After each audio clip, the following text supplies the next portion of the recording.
Good afternoon, I'm Assistant Chief Butler. I'm here to announce the murder arrest of Christopher Brown. He's a black male, 39 years old. The suspect, or the victim in this case, is actually Sherrod Dews, black male, 38. This is the incident that just happened the other night. Criminal history for Christopher Brown is a little extensive. We'll make sure we get that through to you through the police information officer. On Sunday, December 28, 2014 at 7:02 p.m., police officers were dispatched to a shooting at McDuff Food Market, which is located at 730 North McDuff Avenue. When the police officers arrived, they found the victim suffering from a gunshot wound. He was transported to a hospital where he later died. We conducted the investigation and it revealed that the victim had an argument on the telephone with a female friend who ends up being one of our witnesses.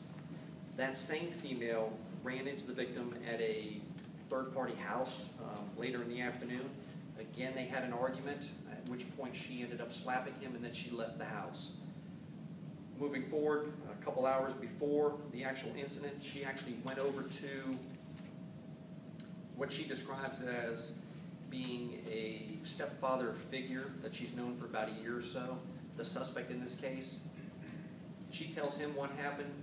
They go up to the store later, and the victim's at the store as well. The suspect gets out of the car, walks up to the victim, shoves him back, at which time he takes out a handgun and shoots him one time. As I said, in the torso. The victim collapsed from his injury, and the suspect left. As you saw, I think one of the news stations was out there before.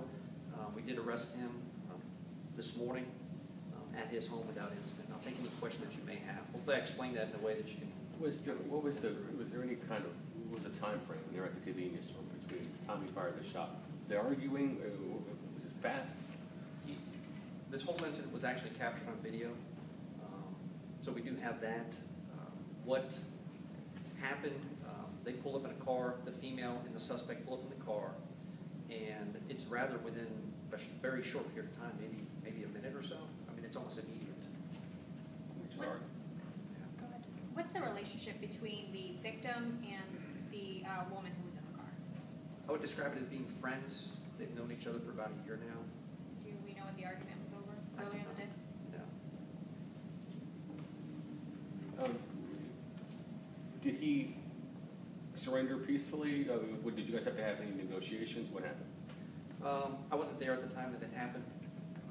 I did view some of the video footage from one of the news stations before. We didn't have any confrontation or anything like that with him. He surrendered. He was taken into custody and brought down here for an interview. Is it standard to have SWAT after someone kills someone and returns home, or why call them SWAT?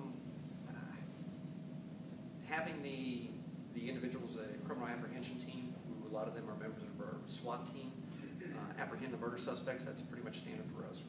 Once we develop the probable cause, we get an arrest warrant for them, and they typically are the ones that go out and serve all the search warrants and arrest warrants for those suspects. So, we do have a large number of members, as you know from the incident that we had the other night. Those officers that were involved in the officer-involved shooting were actually placed on administrative leave, and that's where they currently remain.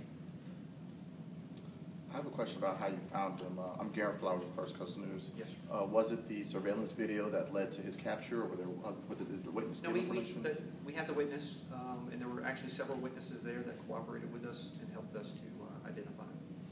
That led us to his house. And I'm not sure if it's on here or not. What are the charges? He's been charged with murder, and I believe that's the only one. On charge, okay. Yeah. So the only person that actually did any domestic violence before that was she smacked him, or smacked the female who ends up being our witness. Right. She slapped the victim earlier, but no domestic violence between the two of them. So, I mean, it doesn't rise to the level of it being domestic violence because they're just friends. Any romantic relationships? Was she dating one of them? I don't want to go into details about that. I kind of, just because of the investigation, I want to keep some of that stuff, I guess, presently to ourselves at this time. Yeah, the last question says, the victim appeared to lean against the front of the suspect's vehicle before it was shot, before the suspect drove away. So he was shot, fell on the car, and then he backed away with the body on the car. That's not the way I understood it. I think, if I'm not mistaken, does that state what the suspect states, I think, or? No, that's what the warrant. The victim appeared to lean against front of the suspect's vehicle before the suspect drove away. Yeah,